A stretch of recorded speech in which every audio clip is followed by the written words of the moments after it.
E aí, pessoal, tudo bem? Então, meu nome é Vitor, junto com a Thaís, nós somos do curso de licenciatura em Química.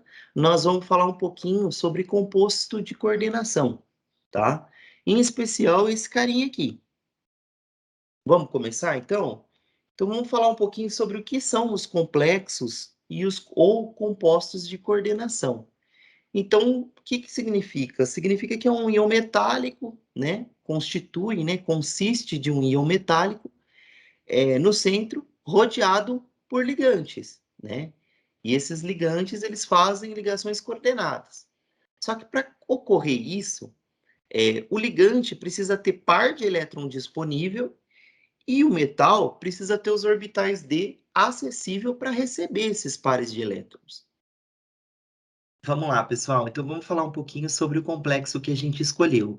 Então a nomenclatura seria pentamin monoclorido cobalto 3, né? A gente poderia desmembrar esse complexo ou esse composto de coordenação, né? Então, nós teríamos o cobalto, que seria o metal, e dois ligantes, que seriam um amim e um clorido, né? Então, a gente teria 5 ligantes amim, um ligante clorido, o cobalto, então, seria pentaamim monoclorido cobalto 3, né? E aí a gente consegue observar o quê? A configuração eletrônica, né, do metal. Então, a gente sabe que o metal doa 3. Quando a gente olha para o complexo, a gente vê que o metal, que a carga do metal é 3+. E fazendo a carga do metal, a distribuição com a carga do metal, a gente observa que vai ter um orbital 3d6. Ou seja, quando hibridizado, a gente vai ter uma hibridização D2sp3. O que significa isso? Significa que ele vai usar essas caixinhas para fazer as ligações com os ligantes, né? Então, o metal vai usar esses orbitais, né? 2 orbitais 3D, né? Um orbital 4s e os 3 orbitais 4p, certo? Para fazer as ligações com os ligantes. E isso também nos mostra o quê? Mostra também a geometria, né? Então, se a hibridização é D2sp3, a geometria é octaédrica. Então, tá aqui a geometria octaédrica do nosso complexo, tá? E também a gente pode observar o quê? Que ele tem dois ligantes, o amim e o clorido, né? Quando a gente analisa aqui na série espectroquímica, a gente vê que a gente tem um ligante de campo forte. Então, se a gente tem um ligante de campo forte, o desdobramento do campo vai ser maior, né? O spin vai ser um spin baixo. O desdobramento do campo é grande. Se o desdobramento do campo é grande, o orbital ele não vai começar a ser preenchido aqui e depois vai para o orbital EG. Não, ele é emparelhado aqui, porque é mais fácil, é mais vantajoso em termos de energia, ele emparelhar os elétrons aqui, aqueles 6 elétrons do orbital 3d6 do metal, do que ele passar para o outro orbital EG. E também esse composto apresenta diferentes tipos de isomeria, tá? Como, por exemplo, a gente pode ver a isomeria estrutural, que seria uma isomeria de sulfatação, onde a gente retira o cloro, né, e adiciona um ligante amim. Ou seja, eu teria 6 ligantes amim. E olha que interessante, esse aqui já é um outro composto, né, isômero do composto que a gente está analisando, mas que apresenta uma coloração diferente, que é alaranjada. E se a gente vê mais ainda, a gente tem outro tipo de isomeria.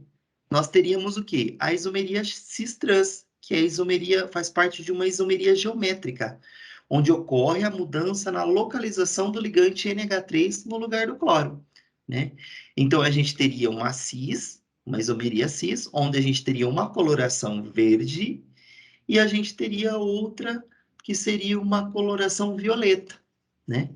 E como a gente pode ver, a gente está tendo a mudança, ó, da posição entre os ligantes. Agora vamos falar sobre a síntese do complexo. Como podemos sintetizar ele? Inicialmente, dentro de um becker, devemos dissolver aproximadamente 1,25 gramas de cloreto de amônio em 7,5 ml de hidróxido de amônio. Após isso, devemos adicionar 2,5 gramas de cloreto de cobalto hexaidratado, gradualmente, sempre em agitação. Logo após, 3,0 ml de água oxigenada, 30%, gradualmente pelas paredes do recipiente. Assim que percebemos que não há mais efervescência, devemos adicionar lentamente na capela 7,5 ml de ácido clorídrico. E então aquecemos a mistura em banho-maria até reduzir o volume pela metade, agitando com bastão de vidro para evitar que o sal cristalize nas bordas.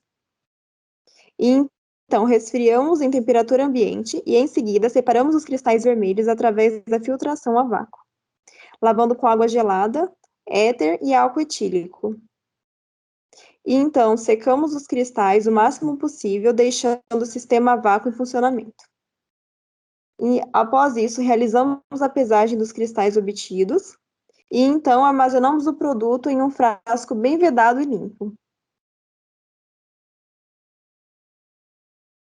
Agora as aplicações do complexo.